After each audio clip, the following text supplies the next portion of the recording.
Jadi nggak usah dibandingkan sama kitab Weda, ngapain gitu. Itu biar menjadi miliknya orang Hindu. Jangan dicampur aduk, jangan celutak sampean.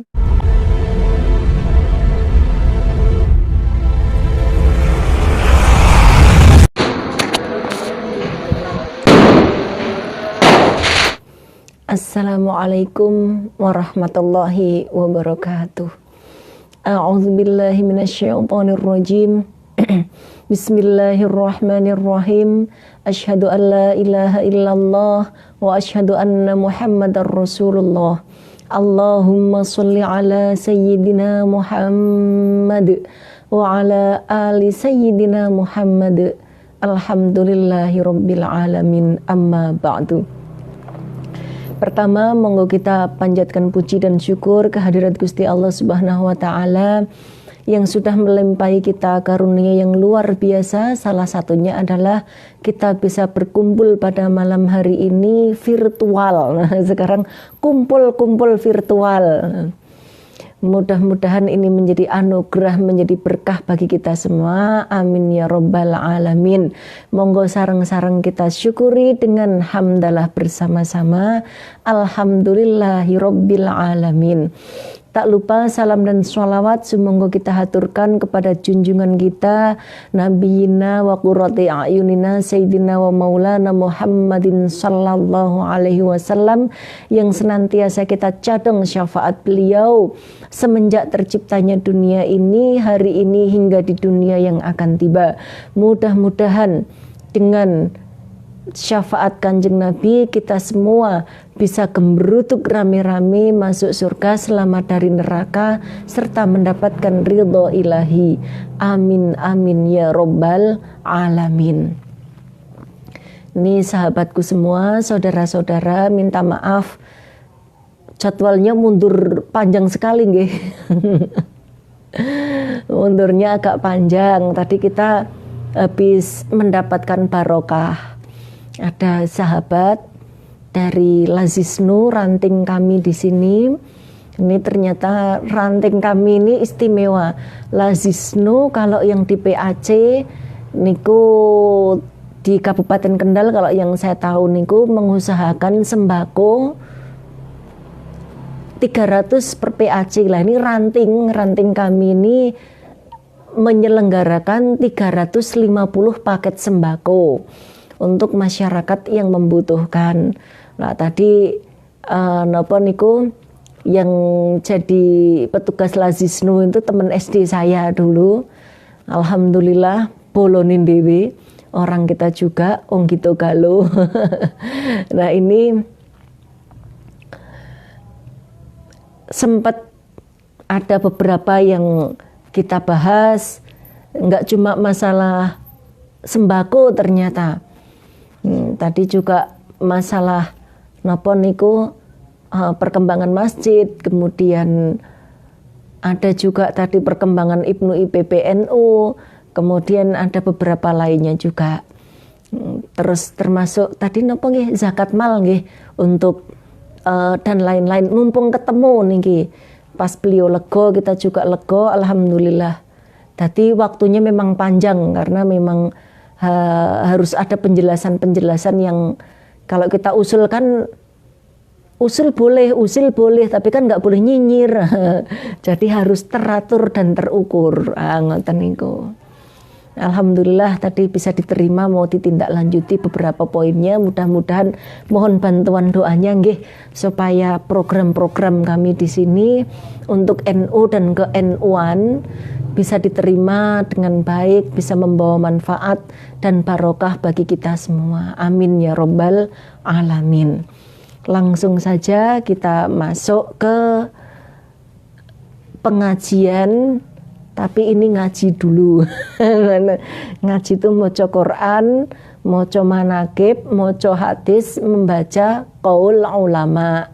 Kalau pengajian itu membahas dari Al-Quran, Al-Hadis ataupun qaul ulama. Jadi kita mau ngaji dan pengajian. Kita ngaji dulu, berkirim doa sebelum pengajian. A'udzu billahi minasyaitonir rajim. Bismillahirrahmanirrahim.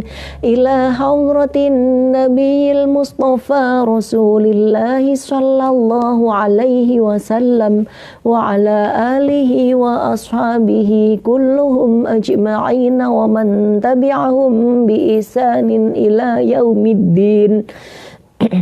Khususan ila sultani awliya Sayyidina Syekh Abdul Qadir Al-Jilani radhiyallahu an, wa thumma ila hadrati hadratu Syekh Hashim As'ari, wa thumma ila hadrati Mbah Wahid Hashim, wa thumma ila hadrati Mbah Wali Kusdur, wa thumma ila hadrati Mbah Lukman Syakir, wa thumma ila hadrati Mbah Yai Imam Ahmad Tauhid, wa thumma ila hadrati Mbah Maimun Zubair, wa thumma ila hadrati Mbah Salahuddin Wahid, wa thumma ila hadrati Imam Jalaluddin As-Suyuti, wa thumma ila hadrati Imam Jalaluddin Muhammad bin Ahmad, wa thumma ila hadrati Mbah Yai Bisri Mustafa, wa thumma ila hadrati Imam Al-Bukhari, wa thumma ila hadrati Imam Sunan At-Tirmidzi, wa thumma ila hadrati Abuya Kiai Haji Ahmad Abdul Hamid Kendal Al-Musannif,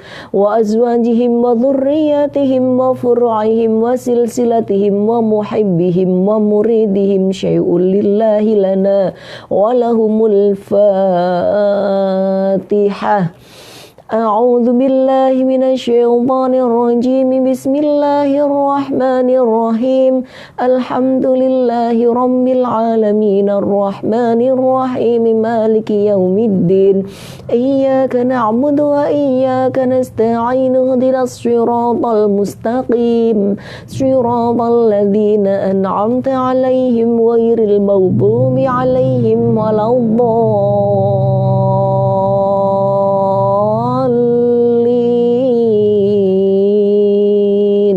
Rabbil firli wali walidayya wali jami'il muslimina amin. Alhamdulillahirabbil alamin. Kemarin terakhir kita sudah sampai di walladzina yu'minuna bima unzila ilaika. Nah, sampai di situ koma. Kemudian yang berikutnya wama unzila min qablik. Nah, kita baca pengantarnya dulu. A'udzu billahi minasyaitonir rajim. Bismillahirrahmanirrahim. Telah dawuh guru mulia kita Abu Yasin Mbah Kiai Haji Ahmad Abdul Hamid Kendal Al-Musannif, mudah-mudahan beliau senantiasa dijembarke kuburnya, dipadangkan, diterangkan alam barzakhnya, dan kita semua mendapatkan manfaat dan barokah dari manfaat dan barokah ilmu yang pernah dianugerahkan Gusti Allah kepada guru mulia kita. Amin amin ya rabbal alamin. Tahlil menurut Qamus Bahasa Arab artinya membaca kalimat tauhid La ilaha illallah. Berdasarkan dalil, ya ayyuhalladzina amanu dzkurullaha dzikran katsira wasabbihuhu bukratan wa asila. Wahai orang-orang yang beriman, ingatlah kepada Allah sebanyak-banyaknya dan sucikanlah Allah di waktu pagi dan sore hari. Surat Al-Ahzab ayat 41 ayat 42. Lanjut kita membaca surat Al-Baqarah ayat 1 sampai 5 satu paketannya.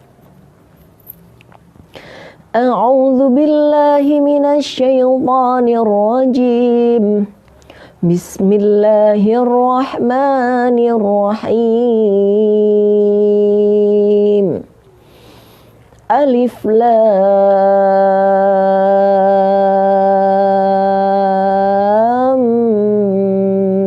Mim.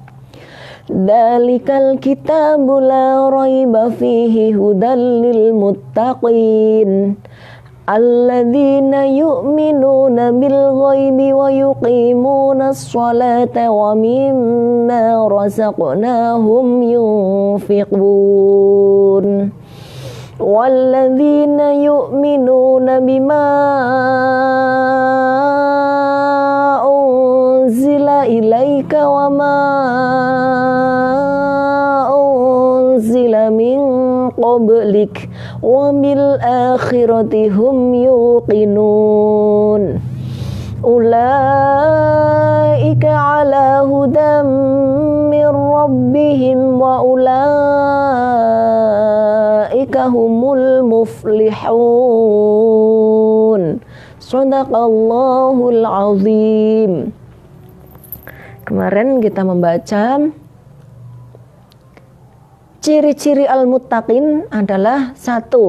Alladzina yu'minuna bil ghaibi, orang yang beriman kepada barang gaib. 2. Wa yuqimunas shalah, dan orang-orang yang mengerjakan salat. Wa mimma razaqnahum yunfikun, dan menginfakkan dari apa yang direzekikan Gusti Allah. Kemudian yang keempat, walladzina yu'minuna bima unzila ilaika, dan orang-orang yang beriman terhadap segala hal yang telah diturunkan kepada engkau wahai Kanjeng Nabi Muhammad. Terus yang kelima berarti wama unzila min qablik, wama dan apa-apa, maksudnya yu'minuna bima unzila min qablik, wama dan apa-apa unzila yang telah diturunkan min qablika dari sebelum engkau Nabi Muhammad. Jadi ciri orang beriman, ciri muttaqin, orang bertakwa adalah orang yang beriman terhadap segala hal. Kalau dalam spesifikasi itu kitab atau wahyu, nanti termasuk juga nabi dan kenabiannya. Di sini lebih spesifikasi adalah wahyu-wahyu yang diturunkan kepada Nabi sebelum Kanjeng Nabi Muhammad Sallallahu Alaihi Wasallam. Jadi kita harus mengimani juga. Kalau di tafsir Jalalain itu walladzina yu'minuna niku ayyusaddiquna, membenarkan. Jadi membenarkan Al-Qur'an dan semua yang diturunkan sebelum Al-Qur'an. Pun niku nggih. Jadi kita harus beriman. Kita buka tafsir Jalalain. Bismillahirrahmanirrahim. Walladzina yu'minuna bima unzila ilaika ay al-Qur'an wa ma unzila min qablik ay at-Taurah wal Injil wa ghairahuma. Nah, yang disebut lebih spesifik wa ma unzila min qablik, wa ma unzila min qabliknya itu adalah kitab Taurat. Kitab Taurat diturunkan kepada Kanjeng Nabi Musa. Wal Injil, dan kitab Injil diturunkan kepada Kanjeng Nabi Isa alaihi salam.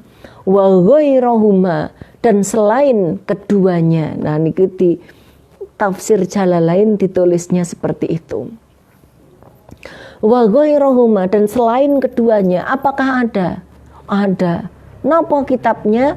Termasuk kitab Zabur.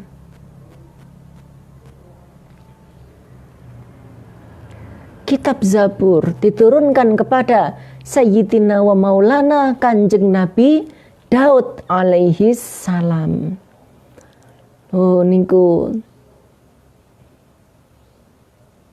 juga kitab saking Gusti Allah.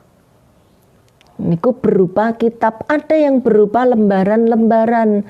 Ada beberapa nabi yang mendapatkan lembaran-lembaran itu. Siapa? Salah satunya adalah Kanjeng Nabi Ibrahim. Juga Kanjeng Nabi Musa. Nah, ini kita buka lagi kitab tafsir Jalalain. Niki suratnya surat nopo niki? Surat Al-A'la. Niki apal kabeh iki. Sambihisma rabbikal a'la alladzi khalaqa fasawwa walladzi qaddara fahada. Niki saya kelas 4 SD wis apal. Teman saya lebih pintar, kelas 2 SD sudah apal.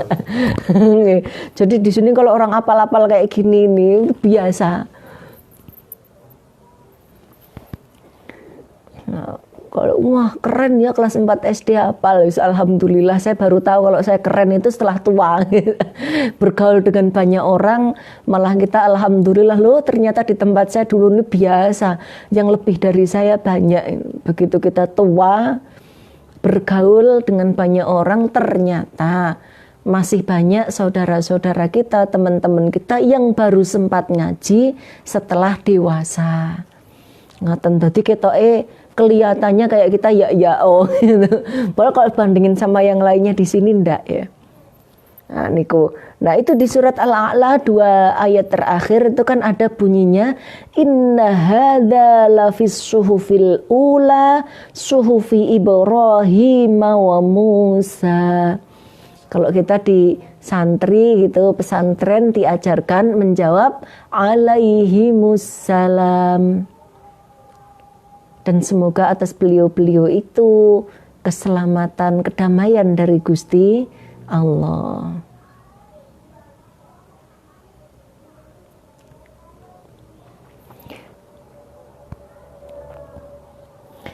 Nah niki suhufil ula. Niki ai al-munazzilah min al-munazzilah qabla al-Qur'an. Munazzilah kita inggih. Qoblal Quran, yaitu kitab-kitab yang diturunkan sebelum Al-Quran. Yang disebut suhufil ula adalah kitab-kitab yang diturunkan sebelum Al-Quran. Contohnya suhufi Ibrahim wa Musa, hiya asyaratun suhuf li Ibrahim wa hiya asyarat suhuf li Ibrahim wa Taurah li Musa.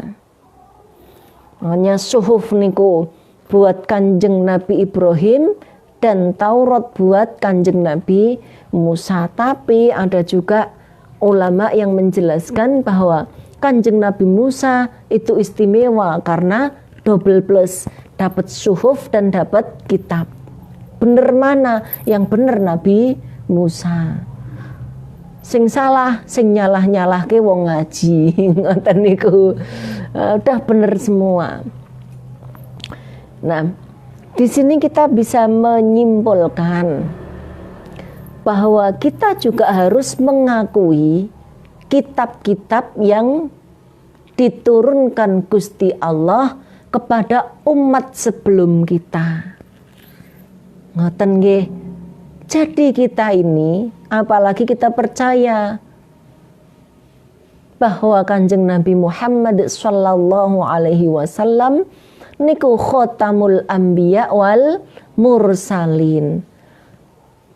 Terus disebut pula la nabiyya ba'dah. Kanjeng Nabi Muhammad itu kita percaya sebagai penyempurna, penutupnya para nabi dan rasul. Tidak ada nabi setelah kenabian Kanjeng Nabi Muhammad sallallahu alaihi wasallam. Artinya apa? Kita ini saudara muda, adik bungsu ini dalam tataran sebuah bangunan keilmuan, kemukjizatan, wahyu, itu kita adik bungsu. Karena Al-Quran sendiri juga mengklaim musaddiqal lima baina yadaihi minat taurati wal injil. Jadi Al-Quran ini membenarkan, menegaskan kembali, menyambungkan terhadap apa-apa yang ada sebelumnya, yakni dari Taurat dan Injil. Terus sikap kita bagaimana? Satu, pede dulu. Ngapunten Bapak bisa dimintakan lah niku. Kita pede, Amit. Bukti kepedean dan kecintaan kita kepada Al-Quran lah niki. Kalau santri-santri kami ini wisuda, dibuatkan ini loh selempang. Ngeten. Ngeten niki. Diselempang ki gagah to. Inna nahnu nazzalna dzikra wa inna lahu lahafidun. Surat Al-Hasyr. Kok surat Al-Hasyr? Surat itu nomor surat 15. Al-Hijr. Al-Hijr langsung diprotes. Aku dari kecil sudah hafal. Inna nahnu nazzalna dzikra. Apa ingatanku masih tadi diskusi. Jadi kurang konsentrasi. Inna nahnu nazzalna dzikra wa inna lahu lahafidun. Orang kalau udah apal niku nggih, bunyi Al-Qur'an beda sedikit saja suaranya itu di telinga enggak enak. Ya kan, inna nahnu kok inna tahu. Inna gitu. Kalau inna sesungguhnya, kalau inna sesungguhnya kami. Nah, kami ini kami Allah. Nahnu ada kami Allah, iku nazzalna. Telah menurunkan sungguh kami Allah adzikra pada peringatan ayat Al-Quran, wa inna dan sesungguhnya kami Allah lahu pada adzikra pada Al-Quran lahafidun niscaya maha menjaganya. Ngoten niku. Itu kita dulu pede kayak begitu. Jadi semua kitab yang diturunkan kepada Gusti Allah itu betul-betul dari Gusti Allah, tetapi yang dijaga ila yaumil qiyamah sampai akhir zaman, sampai tulisannya hilang habis dan tidak terbaca sama orang, itu hanya Al-Qur'an. Dalilnya inna nahnu nazzalna dzikra wa inna lahu lahafidun. Wa inna lahu lahafidun. Inna nahnu nazzalna dzikra wa inna lahu lahafidun. Nanya panjang semua. Lah niku pede dulu. Nah, kemudian memang ada dalil yang menjelaskan bahwa karena kondisi pada masa itu, pada zaman-zaman Nabi sebelum Kanjeng Nabi Muhammad, itu terjadi banyak sekali aliran. Nah, itu yang kita alhamdulillah karena yang terakhir, akhirnya kita ngerti bagaimana coro ikhtiar menungsonya, manusianya untuk mengumpulkan supaya persis dengan apa yang difirmankan. Ngoten niku. Niku yang pertama. Terus yang kedua apa? Walaupun kita pede, tidak boleh teriak-teriak. Al-Quran memang berkali-kali mengkritik bahwa ada banyak kitab sebelum Al-Quran yang sudah kena tangan-tangan geratil. Bisa jadi itu kesengajaan, bisa jadi tidak sengaja. Karena apa? Karena tidak dipertahankan bahasa aslinya. Akhirnya ketika ditulis tidak sama dengan bunyinya. Contoh kata, coba sampean nggih, orang Arab yang modern Kalau segala puji bagi Allah Tuhan semesta alam, itu bahasa Arabnya apa? Bahasa Arabnya itu bukan alhamdulillahirabbil alamin. Nek ra ngandel takonke. Begitu juga bismillahirrahmanirrahim, kemudian diterjemahkan ke bahasa Indonesia menjadi dengan menyebut nama Allah, kadang-kadang dengan nama Allah yang maha pengasih lagi maha penyayang. Coba sama bahasa Arab yang ada sekarang ini dikembalikan lagi, bunyinya bisa jadi tidak seperti itu. Apalagi umpamanya tidak ada bahasa Al-Quran sesuai dengan aslinya, diterjemahkan ke bahasa Turki dulu, kemudian diterjemahkan ke bahasa Inggris, terus ke bahasa Indonesia, ke bahasa Jawa. Nah nanti orang Jawa ini berdasarkan translate ini disuruh membahasakan lagi ke bahasa Arab, belum tentu sama. Udah seperti itu. Karena apa? Karena terdapat kata-kata khusus yang memang orang hanya mampu mencari padanannya, bukan yang benar-benar klop. Maka itu kenapa bahasa Al-Quran itu banyak sarohnya, banyak kitab tafsirnya. Padahal penafsirnya juga bahasanya Arab. Loh, aneh toh. Mung kitab bahasa Arab kok ditafsirkan pakai bahasa Arab itu loh. Ayo. Belum lagi ketika masuk ke daerah ajam di luar Arab, masalah lagi kan. Nah, kita bersyukur karena apa? Karena kita masih punya pegangan bahasa asli. Jadi kalaupun saya geladur kesana kemari, tinggal sampean ngomong, son, lambemu ngawur, bunyi aslinya begini. Ini loh, nah, langsung tahu, paham nggih? Tapi pada kitab yang lain, itu susah sekali kita menemukan hal yang seperti itu. Tapi kita tidak boleh mengolok-olok. Paham? Kita tidak boleh mengatakan, karena ada yang sudah dijelaskan begitu, terus penerimaannya terlalu mantap. Jadi yang asli itu hanya Al-Quran, yang lainnya palsu. Oh lah. Sekarang gini, cerita tentang Nabi Musa, itu asli apa palsu? Di Alkitab, di Injil itu. Asli sama kan kurang lebih. Nah, kalau yang cerita itu sudah dipalsukan, berarti yang di Al-Quran palsu juga kan, ngoten logikanya. Engko sampean dibantah ngoten, hati-hati nggih. Jangan suka nyalah-nyalah no. Kita cukup meyakini yang kita yakini. Kita juga meyakini tentang kitab yang diturunkan Gusti Allah kepada Rasul-Rasul sebelum Kanjeng Nabi Muhammad Sallallahu Alaihi Wasallam, tanpa harus menghina. Kita sudah tahu kok. Kita ini hanya terselamatkan sama firman-Nya Gusti Allah, inna nahnu nazzalna dzikra wa inna lahu lahafizun. Niku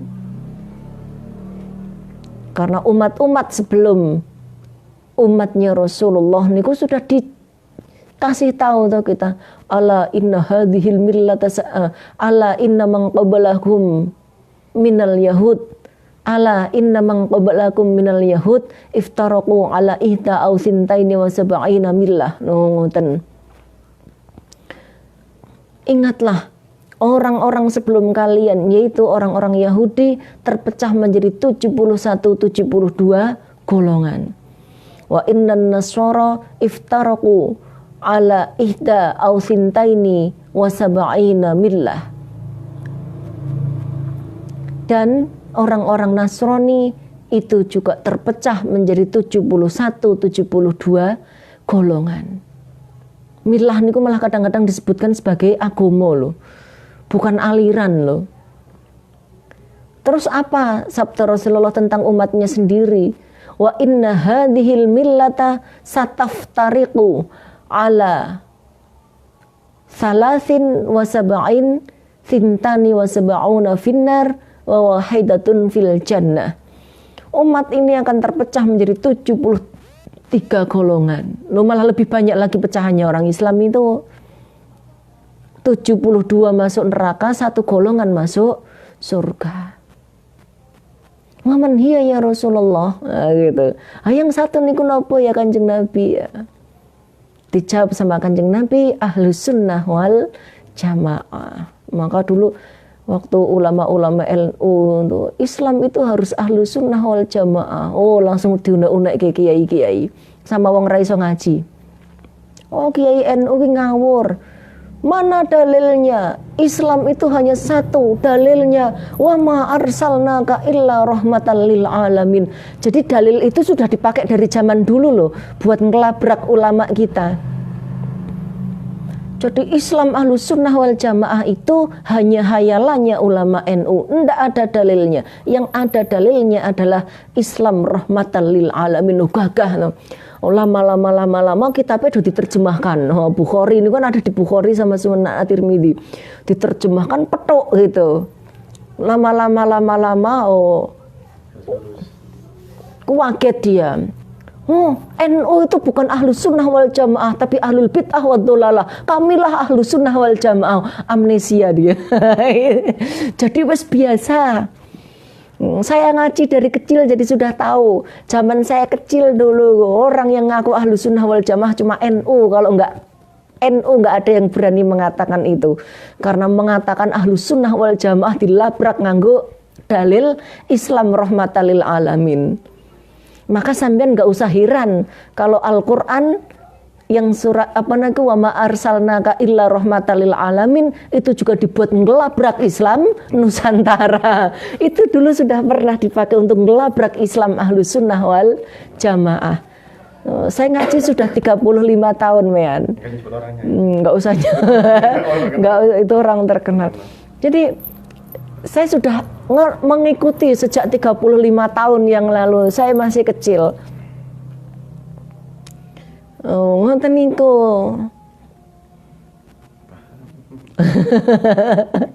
Jadi ndak usah takut. Nah, niku. Jadi umat Islam, mari kita berislam dengan enjoy. Ndak usah ribut. Islam ya sik bener ya siji tokan gitu. Yang lainnya mbuh. Tapi kita ndak boleh nyalahkan. Maka dengan wa ma unzila min qablik itu kita tidak boleh celutak. Ngoten niku. Al-Qur'an itu 2/3 isinya adalah cerita, kisah-kisah sebelumnya. Nanti diperkuat lagi dengan cerita dari Kanjeng Nabi melalui sabda beliau di Al-Hadis.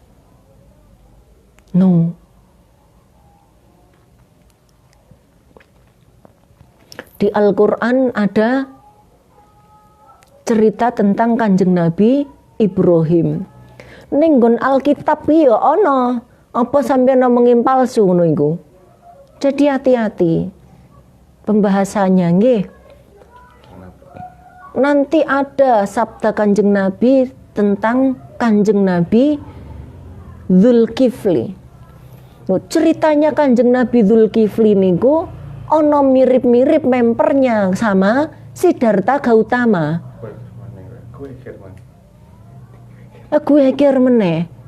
Sampai sekarang kita itu ndak punya bukti kalau Siddhartha Gautama adalah Kanjeng Nabi Dzulkifli. Ning ceritanya ada memper-mempernya melalui sabda Kanjeng Nabi. Kalau di Al-Qur'an cuma sedikit ceritanya.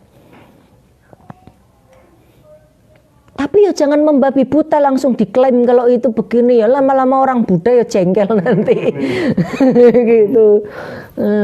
Coba sampean mempelajari, ya ndak usah terlalu mendalam.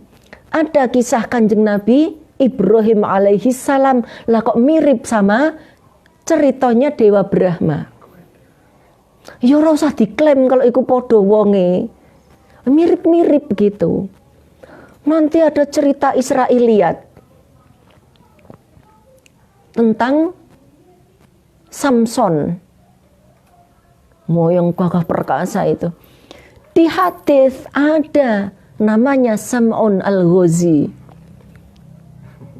Itu ora tedas tapak paluning pande sisaning gurindo, tenaganya itu 1000 kuda. Ora usah go atuk-atukan gitu. Kula niku tahu itu disifati Nabi juga. Nabi itu 124.000 nggih. Yang wajib kita ketahui 25. Nabi yang tidak wajib diketahui tapi terlanjur terkenal itu ada 2, yaitu Nabi Syis dan Nabi Khidir. Itu tidak wajib kita ketahui tapi terlanjur terkenal. Ngoten niku. Yang lainnya nggih niku termasuk Nabi Sam'un al-Ghazi. Ada hadis lain yang menjelaskan bahwa itu wali. Karena memang susah menjelaskan zaman dulu. Karena memang tidak mendetail. Nah itu saya dulu ngaji tentang Nabi atau waliullah Sam'un al-Ghazi. Niku ketika kita ngaji apa yo Lailatul Qadar. Kanjeng Nabi waktu itu menceritakan lah ini wama unzila min qablik niku. Hubungannya ini. Kanjeng Nabi bercerita tentang kehebatan ada 4 orang, yaitu namanya Kanjeng Nabi Yusa bin Nun, kemudian Sam'un al-Ghazi, kemudian Kanjeng Nabi Zakaria, kemudian Kanjeng Nabi Yahya. Ini ada 4 orang ini yang 80 tahun tidak pernah berbuat maksiat walau hanya sekelip mata. Ngeluh nggak sampean lagi mikir kayak ini. Kita ini loh duduk. Kita ini loh kadang-kadang orang sengaja nge-share hoax. Kadang-kadang karena nggak seneng yang pendukungnya Pak Anies, nggak seneng sama Pak Jokowi, nge-share hoaxnya Pak Jokowi. Pendukungnya Pak Jokowi gak seneng sama Pak Anies, nge-share hoaxnya Pak Anies. Pak Anies kalau dapat penghargaan banyak, sampean iji kiwir, sampean jadi gubernur Jakarta belum tentu mampu kan ngoten. Tapi wah kalau membenci Pak Anies kayak ngono kae, kayak ya temenan kan gitu. Wah, apalagi yang membenci Pak Jokowi kayak tenan-tenan kalau diserai presiden paling Indonesia yang mawut-mawut gitu, kan gitu. Tapi wah jahat sekali jari-jari kita. Lah ini ada. Lah para sahabat mendengar itu, aku semblengeren. Tapi juga pengen. Semblengerane sahabat niku rahmat barokah buat kita. Nggih nek semblengerane kita bikin iri, terus ora rukun karo tangga beda nggih, beda pangkat. Ngoten. Terus sahabat ya Rasulullah, kami ini kan umurnya banyak yang nggak nyampe segitu. Jenengan bayangkan 80 tahun tidak berbuat maksiat sekelip mata sedikit pun. Padahal amalannya orang itu dihitung setelah orangnya balik.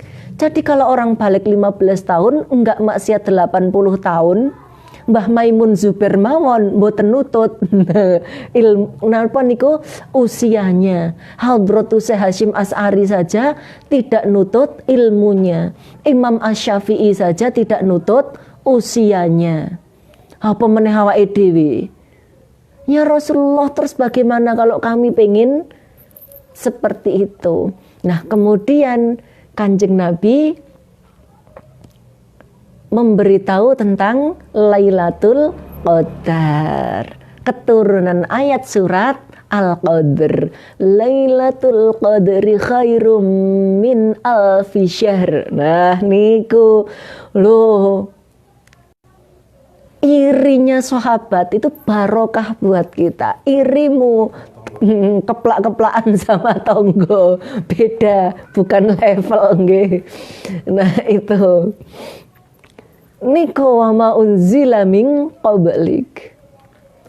Ngoten.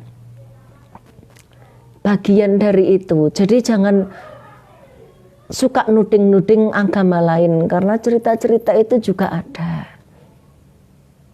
Entah apapun itu, termasuk likulli ummatir rasul, setiap umat itu ada rasulnya. Ini yang saya dulu pernah menulis, terus ada yang bertanya, kok di nganu kok ada nabi, ini penjelasannya apa? Oh, itu jawabannya likulli ummati rasul. Setiap umat itu ada rasulnya. Gusti Allah sudah mengutus 124.000 nabi menurut hadisnya Imam Nawawi. Kemudian Rasul itu ada 313. Ngoten niku. Yang wajib kita ketahui, nabinya 25, rasulnya 5. Yang ulul azmi niku, ulul azmi minar rusuli niku. Ku di Al-Qur'an ada dalilnya. Kalau nama-nama orangnya itu di Al-Hadits. Nah, dari situ Kanjeng Nabi sendiri sudah pernah dawuh bahwa setiap umat itu ada rasulnya. Makanya ndak ada alasan. Maka kita itu memiliki kesamaan sak donyo. Satu dunia itu sering memiliki kesamaan. Contoh, kesamaan beribadah kepada Gusti Allah, kepada Tuhan, atau yang diyakini. Ingat nggih, jangan berbicara macam-macam, kita patokannya inna nahnu nazzalna dzikra wa inna lahu lahafizun. Tetep do nyembah pangeran, itu sama semua. Sak ndonyo. Oke. Yang kedua, semua bangsa di dunia itu mengenal syariat pernikahan. Masih orang pedalaman yang kita bilang primitif itu mengenal loh syariat pernikahan loh, dengan coronya masing-masing. Embuh bener, embuh ora, embuh dulu diajarkan seperti itu entah tidak, itu bukan wilayah kita. Caranya entah benar entah tidak sudah bukan wilayah kita. Tapi yang dijaga hanya Al-Qur'an. Jadi maka di Cina kono ono paham Konfusianisme, di Jepang ada Shinto, itu ya wallahu a'lam. Maka ketika ulama datang di Indonesia, tidak mengubah adat. Karena para wali tahu likulli ummatir rasul, maka semuanya didandani, disesuaikan dengan syariat, dimasuki nafas Islam.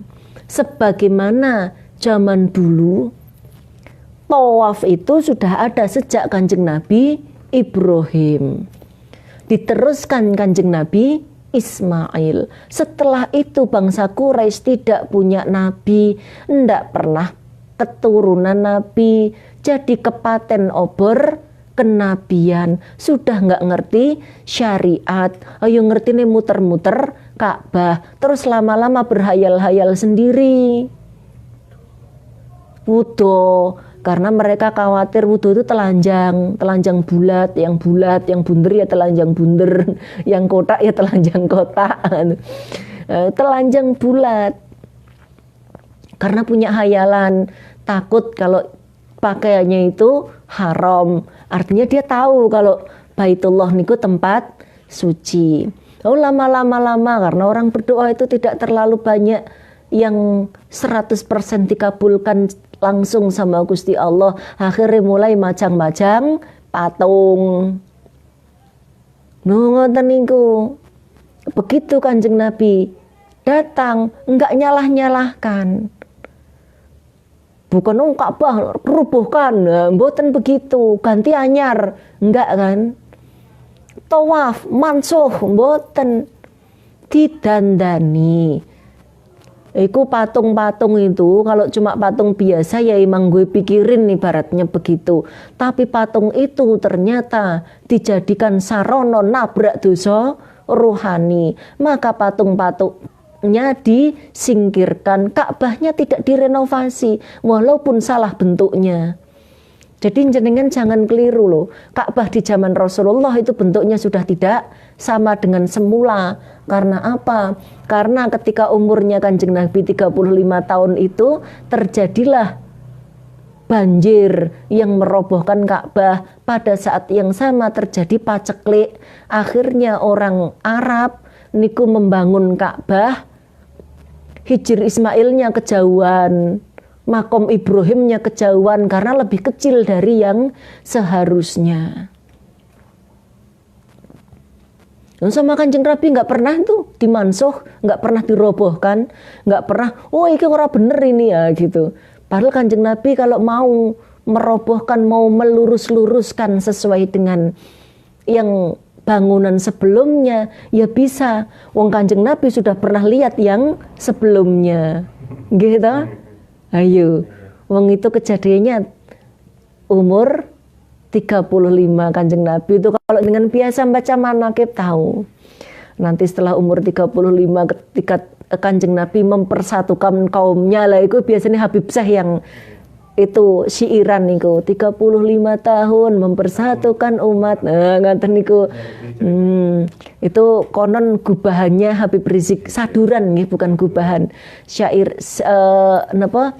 Saduran dari Habib Rizik Syihab. Kemudian napa niku waktu itu terjadi konflik siapa yang berhak untuk letakkan Hajar Aswad. Nah, karena tidak dinganu kata sepakat, tidak ada kata sepakat, ya sudahlah siapa yang duluan di sini besok isu-isuan pagi-pagian. Nah, kemudian Kanjeng Nabi ternyata rawuh duluan di situ. Oh yes, kalau begitu silahkan ya Muhammad. Waktu itu belum Nabi loh ya. Nah, berarti Muhammad muda. Nah, ayo sana Muhammad Al-Amin gitu. Yang dilakukan Kanjeng Nabi enggak langsung ngangkat Hajar Aswad ditempatkan di tempatnya, enggak. Kanjeng Nabi membuka surbannya. Jadi surban itu bukan pakaian kaum muslimin, itu busananya Kanjeng Nabi karena menghormati adat. Surban itu bisa dipakai untuk menutup aurat, makanya tidak dimansuh. Selesai kan? Nah, jadi orang mengatakan bersurban bergamis itu sunnah Rasul, bener ning ojo kebablasan.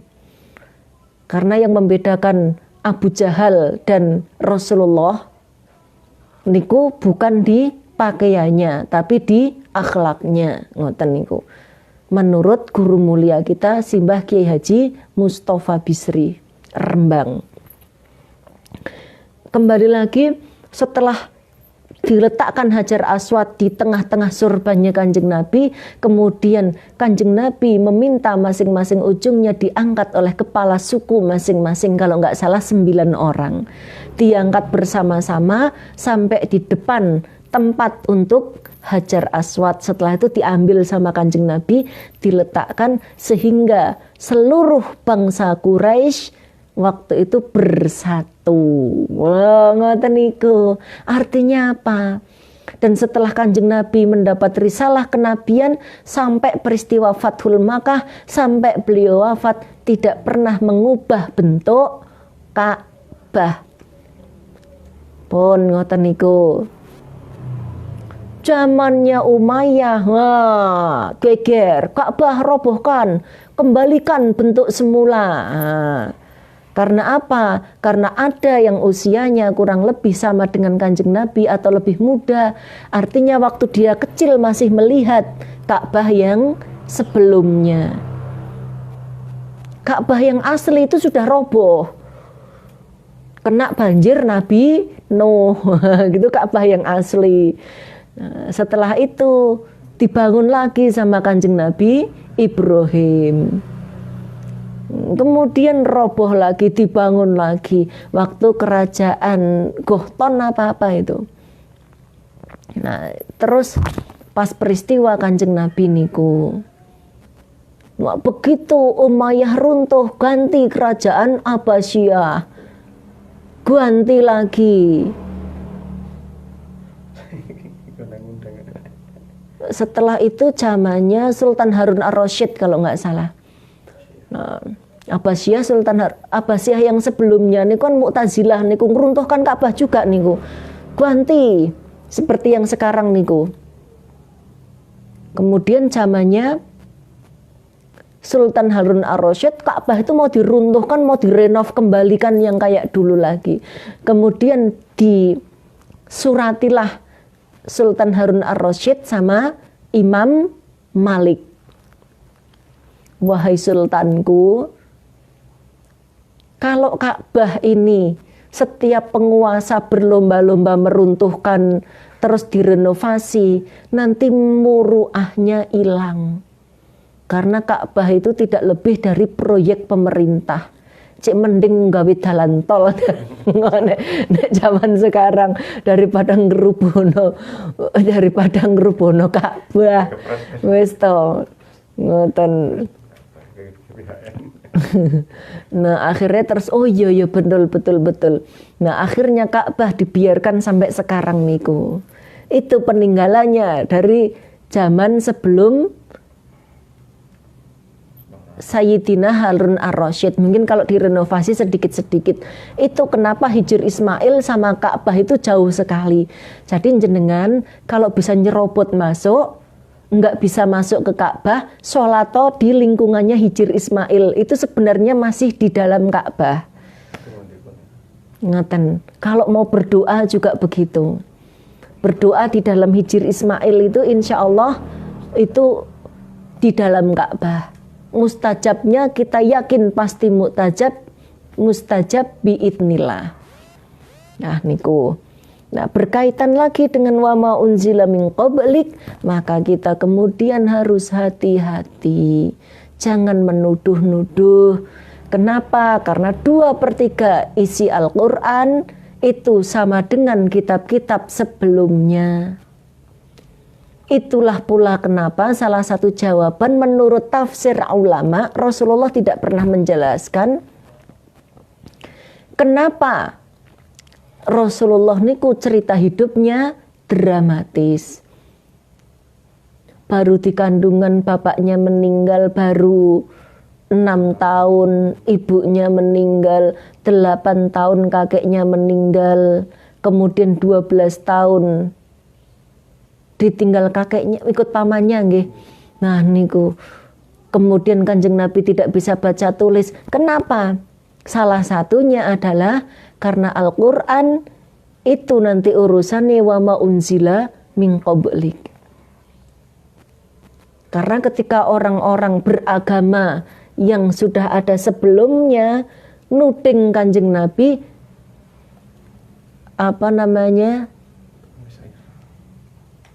sing niku sing illa asatirul awalin. Nah itu. Ini hanya tulisan-tulisan orang-orang terdahulu. Nabi Muhammad itu cuma jiplak. In hadza illa asatirul awalin. Nah gitu. Di Al-Qur'an ada. Nabi Muhammad kan jiplak tulisannya wong biyen-biyen lah. Kalau orang yang paham, oh orang ini yang gak genah itu. Oh Nabi aja gak bisa baca, gak bisa nulis, gimana jiplak kan gitu. Nanti kan dagelannya kayak dagelan Sri Mulat itu. Ini ada kacamata baca, nah terus disuruh pakai, bisa baca enggak ternyata karena enggak sekolah. Ternyata dia buta huruf. Nah itu ludruk itu Sri Mulat zaman tahun 80-an itu. Ludruk Sri Mulat akhirnya seperti itu. Maka ketika pemuka-pemuka agama yang terdahulu tidak terima, gak terima gitu, tidak bisa menerima dan menuduh in hadza illa asatirul awalin, Al-Qur'an ini cuma jiplaan tulisan orang-orang terdahulu, karena yang di Al-Qur'an itu juga ada mirip-miripnya dengan yang di kitab terdahulu. Maka karo para sahabat diketawain. Ngoten niku kapan gitu. Ngoten nggih. Lah terus kalau kitab-kitab terdahulu niku juga disebut palsu. Kan ada tuh orang kaum muslimin loh itu yang bilang itu palsu ini. Lah terus kalau itu Rahib Buhairo tahu kalau itu bakal nabi, itu tahunya dari mana? Kalau bukan dari kitab. Kemudian pendeta Warokoh bin Naufal itu tahu, pamannya Bunda Khotijah itu tahu, oh suamimu itu berarti nabi yang dijanjikan. Itu tahunya dari mana? Kalau bukan dari kitab yang beliau imani. Nggih napa mboten? Nah niku, jadi jangan nuding-nuding. Kemudian syariatnya ya sama, satu, syariatnya mengenal Tuhan. Yang kedua ada ritualnya. Jadi orang Yahudi itu ya ada sembayangnya, orang Nasrani ada sembayangnya, orang Bani Israel ada sembayangnya. Cuma corone beda-beda. Tapi ada semua. Saya dulu pernah ngaji kalau syariatnya Kanjeng Nabi Sulaiman.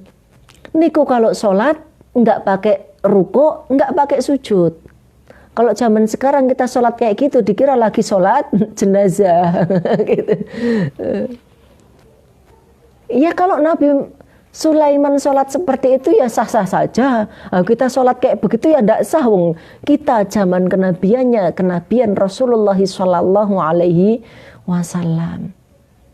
Sampai zaman Nabi Musa sholat sehari semalam 50 waktu. Zaman sekarang kita sholat 50 waktu terus dianggap wajib semua, malah sampean bid'ah. Tetap harus 5 lah. Kalau mau nambahi ayo sunnah kan gitu, sak ledengmu kan gitu, kecuali waktu-waktu larangan sholat. Waktu larangan sholat itu apa? Ayo sudah masuk azan tapi sampai ngomel sholat sunnah terus atau sholat wajib lah iku. Nah, itu namanya mengutamakan yang sunnah, meninggalkan yang wajib, muten angsal. Itu. Terus pas matahari tepat di atas kepala kita. Terus pas tepat matahari itu meletek, terbit itu sama tepat matahari terbenam. Waktu sholat sunnah terbaik adalah sepertiga malam akhir. Oh ngoten niku. Tadi ada cak-cakane. Itu syariatnya Rasulullah Shallallahu Alaihi Wasallam. Jadi kalau sampean ngelihat ada umat agama lain terus koyo wong sholat, ndak usah ribut. Hati-hati. Ada faham. Ini menyerupai umat Islam. Sampean diguyu, kita ini anak bungsu gitu. Kita ini anak bungsu. Bisa jadi kita yang tiru-tiru dia. Ngoten. Karena sholat ya gerakannya seperti itu. Karena memang itu gerakan terbaik manusia, sesuai anatomi tubuh manusia, dan siapapun bisa melakukannya kalau pas kondisinya normal. Ngoten niku. Ayo coba sampean bayangkan kalau sholat itu gerakannya kayak yoga gitu. Ya dia harus sholat 10 tahun belajar, nanti keceklik barang gitu. Ya sudahlah gitu. Tapi kita ndak usah nuding-nuding. Ini ada sedekapnya, ada rukuknya, ada sujudnya. Ya memang sholat sejak zaman dulu kayak begitu, cuma beda-beda tipis saja.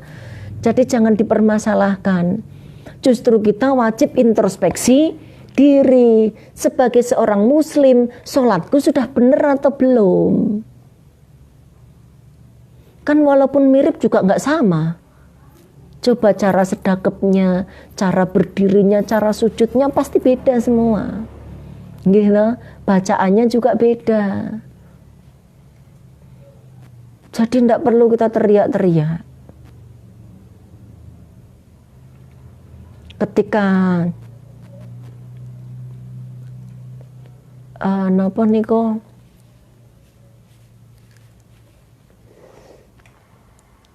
peristiwa perang antara Persia dan Romawi,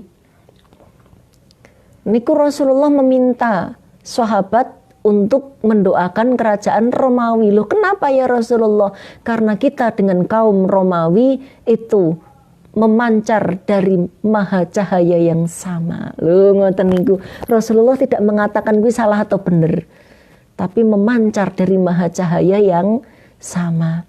Kemudian ketika penaklukan kerajaannya Majusi niku kerajaan Persia oleh Sayyidina Umar radhiyallahu an, kemudian sahabat bingung semua.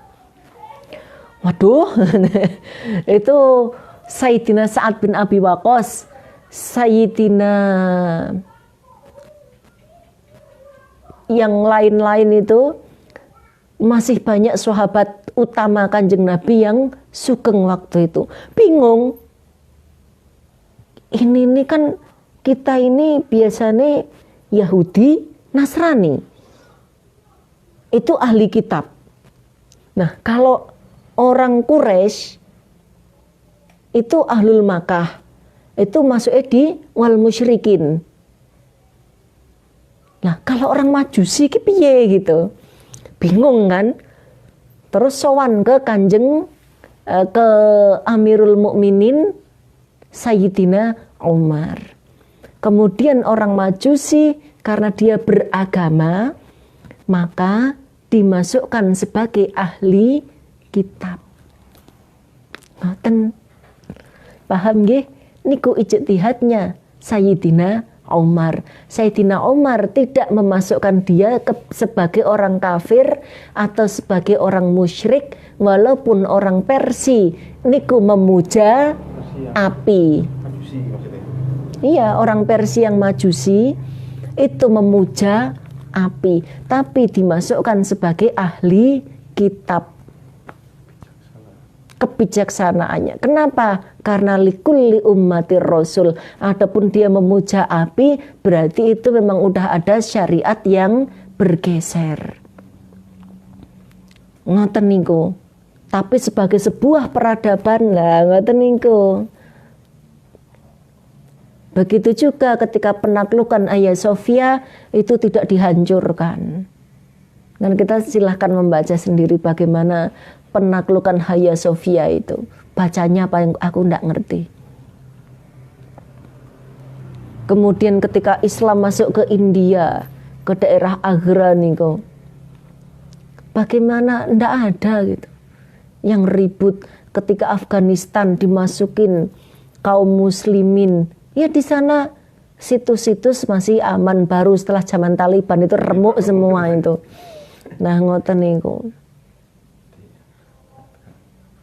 Nah, itu yang kita harus menyadari. Wa ma unzila min qablik. Maka para ulama di sini juga tidak pernah ribut ingin menghancurkan Borobudur, tidak pernah ingin menghancurkan Prambanan dan sekitarnya. Ono prasasti Gunung Padang, situs Gunung Padang itu juga tidak pernah diributin, karena sudah jelas nopo wa ma unzila min qablik likulli ummatir rasul. Paham nggih? Karena sebelum ada Candi Borobudur itu juga bukan murni peradaban Buddha. Niku bentuknya sak donya ya nggak ada yang kayak begitu, cuma itu tok. Bahkan di India nggak ada. Bentuk nopo? Bentuk punden berundak. Bentuk punden berundak niku asli milik bangsa Indonesia. Maka ulama tidak ada yang ribut. Paham nggih? Nah, niku kapasitas kita ketika berbicara wa ma unzila min qablik. Nggih, paham nggih? Jadi lebih baik kita introspeksi diri, kita tetap rukun dengan orang-orang yang hari ini masih mempertahankan keyakinan dari kitab-kitab agama-agama yang diturunkan sebelum Kanjeng Nabi Muhammad sallallahu alaihi wasallam. Ngoten niku, dadi kita itu damai. Kita niku nyegoro, nyedulur. Dengan semuanya kita bersaudara. Maka kemudian dikonsepkan dengan sangat apik oleh guru mulia kita, Simbah Kiai Haji Ahmad Switik dari Jember, dengan adanya ukhuwah Islamiyah, ukhuwah watoniyah, dan ukhuwah basyariyah. Persaudaraan sesama kaum muslimin, persaudaraan sesama anak bangsa, persaudaraan sesama umat manusia. No niku ngaji wa ma unzila min qablik. Jadi jangan diingkari, ojo dilok-lokno, jangan dicaci maki, dinyinyiri. Habis nyinyir, habis itu malah teriak-teriak kalau tahlilannya orang NU itu ngikuti kitab Weda. Iki opo orang Weda kan kitabnya Hindu, kita kan dasarnya bukan Hindu. Lah nuduh-nuduh kayak begitu itu akhirnya kan konslet. Nggih. Kita kaum muslimin dasarnya Quran, hadis. Kita ini ahli sunnah wal jamaah. Ahli sunnahnya tetap Rasulullah lah, karena wal jamaahnya modelnya kayak kita begini. Maka poro pamong, poro punggawa ahlu sunnah wal jamaah niku akhirnya golek coro, mencarikan cara supaya kita bisa tetap mengikuti ahlus sunnah. Ngoten tok niku. Jadi ndak usah dibandingkan sama kitab Weda, ngapain gitu. Itu biar menjadi miliknya orang Hindu. Jangan dicampur aduk, jangan celutak sampean. Kan begitu, kita hormati. Kan ngoten. Paham? Nah, niku penak toh kalau kita ngaji tahu kayak begitu. Kayak yang kemarin itu Al-Qur'an niku isinya cerita, perintah, larangan, dan doa. Ada 4. Kalau urusan cerita lah, itu biasanya mirip-mirip kayak yang tadi itu, apalagi diperkuat dengan al-hadis. Kemudian ada perintah, ada larangan. Perintahnya mesti podo kabeh. Menyembah Tuhan, berbakti kepada orang tua, baik kepada sesama. Wis kuwi intine. Dengan berbagai macam variannya. Kemudian ada mansuh. Mansuh niku ganti, direformasi. Jadi ada pembaharuan. Ada pembaharuan syariat. Contoh puasa. Itu ada pembaharuan syariatnya. Zaman dulu orang puasa itu ada yang setahun penuh. Ada yang syariatnya setahun penuh, sepanjang tahun, tapi hanya diambil tengah dan awal. Itu namanya puasa Ayyamul Bid. Ada yang puasa sepanjang tahun, caranya sehari puasa sehari enggak, sehari puasa sehari enggak. Ngoten niku. Nah, itu puasa Nabi Daud. Kemudian syariat Islam yang pertama kali datang itu sebulan. Kalau kepada Kanjeng Nabi Musa itu ngebleng 40 hari 40 malam.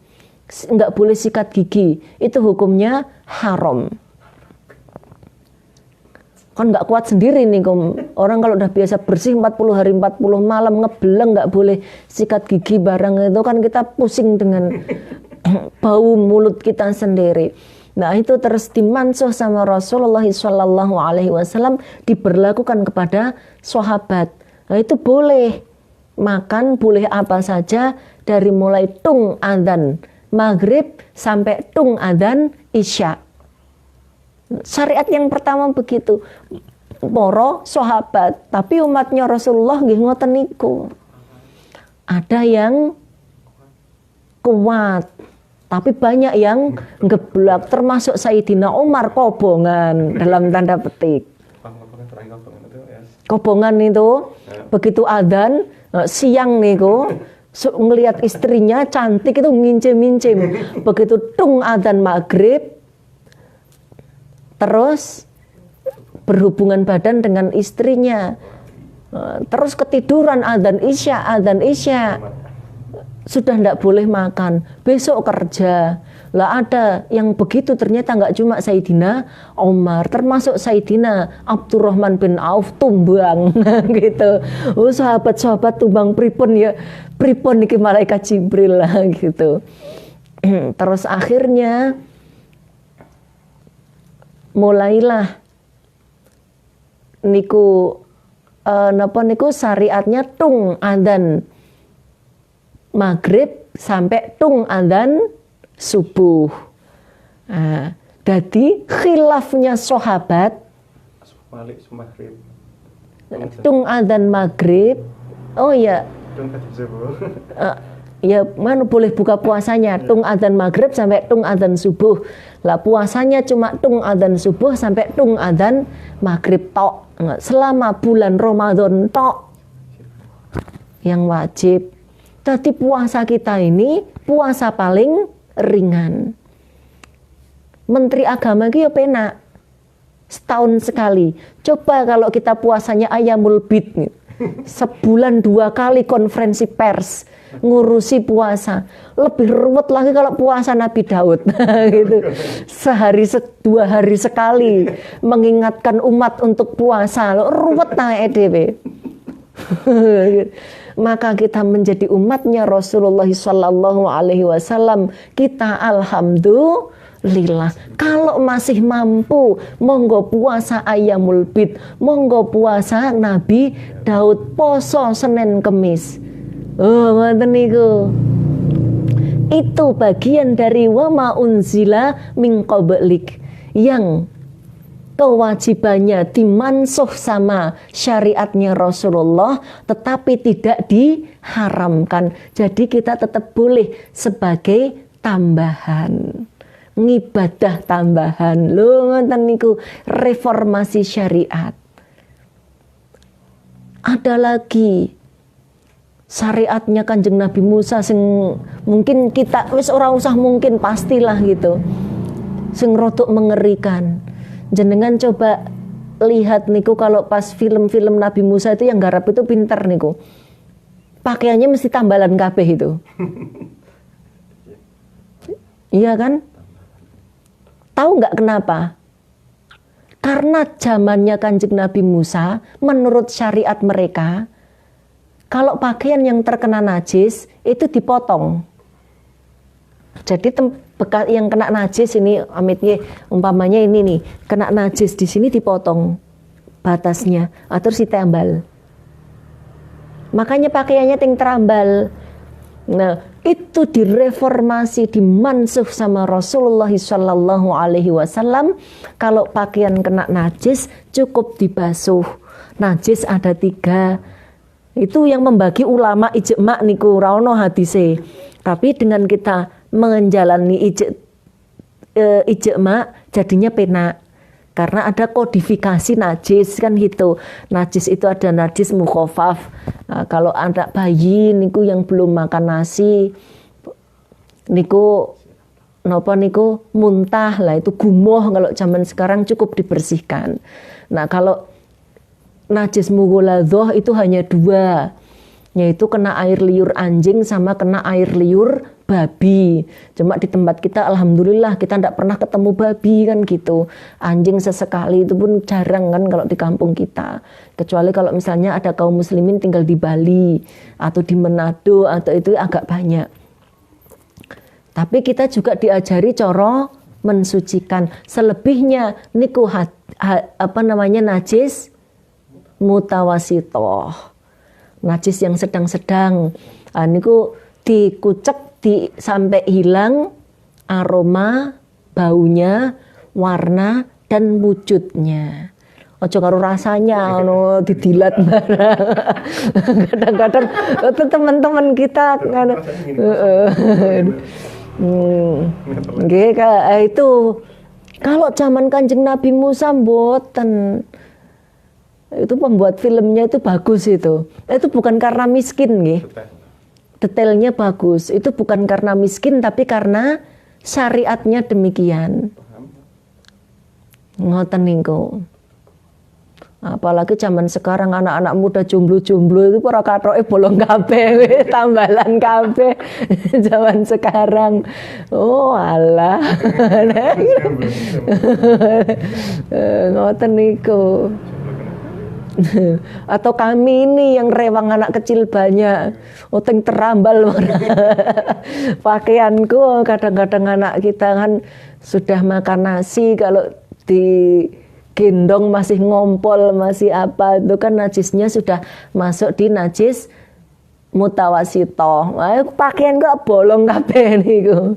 Nah, itu contohnya nggih. Itu alhamdulillah. Itu fungsi kita belajar wama unzila min qablik. Jadi kita semangat, alhamdulillah aku dadi umat Kanjeng Nabi.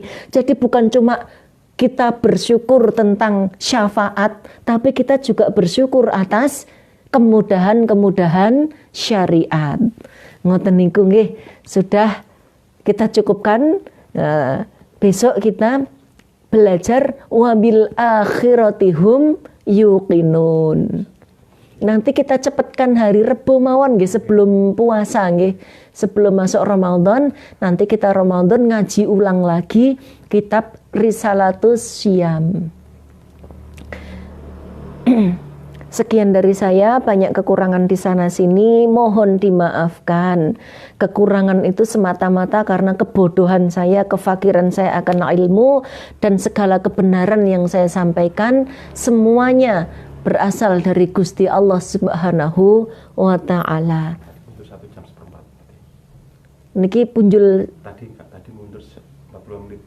Tadi mundur 45 menit nggih, karena harus diskusi dengan saudara kita. Itu juga mohon ridhonya jenengan, mohon dimaafkan. Karena saya itu mbok-mbok kampung. Cuma kalau ada yang membutuhkan kan kita tidak boleh selak, tidak boleh colong pelayu tinggal gelanggang gitu. Ngoten, kita berdoa. A'udzu billahi minasyaitonir rajim. Bismillahirrahmanirrahim. Ila hadratin nabiyil mustafa Rasulillah sallallahu alaihi wasallam wa ala alihi wa ashabihi kulluhum ajma'in wa man tabi'ahum bi ihsanin ila yaumiddin. Khususan ila sultani awliya Sayyidina Syekh Abdul Qadir Al-Jilani radhiyallahu an, wa thumma ila khususan ila sultani awliya Sayyidina Syekh Abdul Qadir Al-Jilani radhiyallahu an, wa thumma khususan ila sultani awliya Sayyidina Syekh Abdul Qadir Al-Jilani radhiyallahu an, wa thumma ila hadrati Syekh Hashim As'ari, wa thumma ila hadrati Mbah Wahid Hashim, wa thumma ila hadrati Mbah Wali Gusdur, wa thumma ila hadrati ruhi wa jasadi Kanjeng Romo Habib Lutfi Pekalongan, wa thumma ila hadrati ruhi wa jasadi Mbah Datuk Haji Muhammad Syukram Kudus, wa summa ila hadrati ruhi wa jasadi Kanjeng Romo Habib Ja'far Al-Kaf Kudus, wa azwajihim wa dhurriyyatihim wa furu'ihim wa silsilatihim wa muhibbihim wa muridihim syai'ul lillahi lana wa lahumul Fatihah. A'udzu billahi minasyaitonir rajim. Bismillahirrahmanirrahim. Alhamdulillahi rabbil alamin arrahmanir rahim maliki yaumiddin. Iyyaka na'budu wa iyyaka nasta'in. Ihdinas siratal mustaqim. Siratal ladzina an'amta 'alaihim ghairil maghdubi 'alaihim waladdallin. Rabbighfirli wa liwalidayya wa lil mu'minina amin.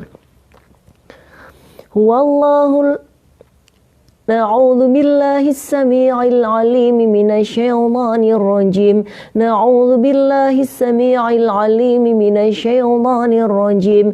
Na'udzu billahi as-sami'il 'alim minasyaitonir rajim. Huwallahu alladzi la ilaha ilaha illahu alimul ghaibi wasyahadati huwar rahmanur rahim huwallahul ladzi la ilaha illahu al-malikul quddusus salamul mu'minul muhaiminul azizul jabbarul mutakabbir subhanallahi amma yusyrikun wallahul khaliqul bari'ul musawwir lahul asmaul husna yusabbihu lahu ma fis samawati wal ard wa huwal azizul hakim.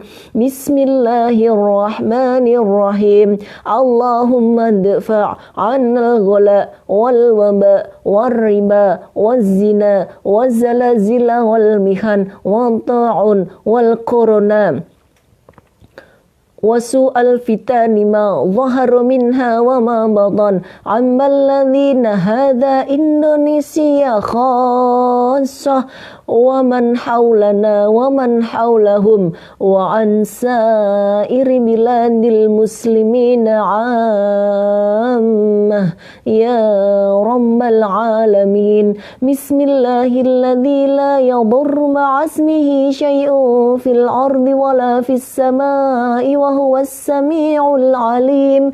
Bismillahilladzi la yadurru ma'asmihi syai'un fil ardi wala fis samai wa huwas samiul alim. Bismillahilladzi la yadurru ma'asmihi syai'un fil ardi wala fis samai wa huwas samiul alim. Bismillahilladzi la yadurru ma'asmihi syai'un fil ardi wala fis samai ya hayyu ya qayyum. Bismillahilladzi la yadurru ma'asmihi syai'un fil ardi wala fis samai ya hayyu ya qayyum. Bismillahilladzi la yadurru ma'asmihi syai'un fil ardi wala fis samai ya hayyu ya qayyum. Rabbana atina min ladunka rahmatan wa hayyi' lana min amrina rasyada.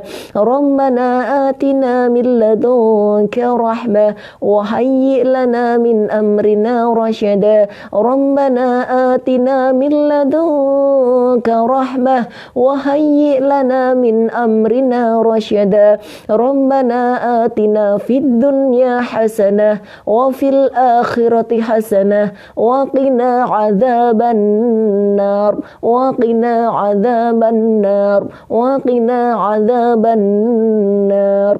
Allahumma salli ala sayyidina Muhammad wa ala ali sayyidina Muhammad kama sallaita ala sayyidina Ibrahim wa ala ali sayyidina Ibrahim wa barik ala sayyidina Muhammad wa ala ali sayyidina Muhammad kama barakta ala sayyidina Ibrahim wa ala ali sayyidina Ibrahim fil alamin innaka Hamidum Majid. Walhamdulillahi rabbil alamin. Al-Fatihah.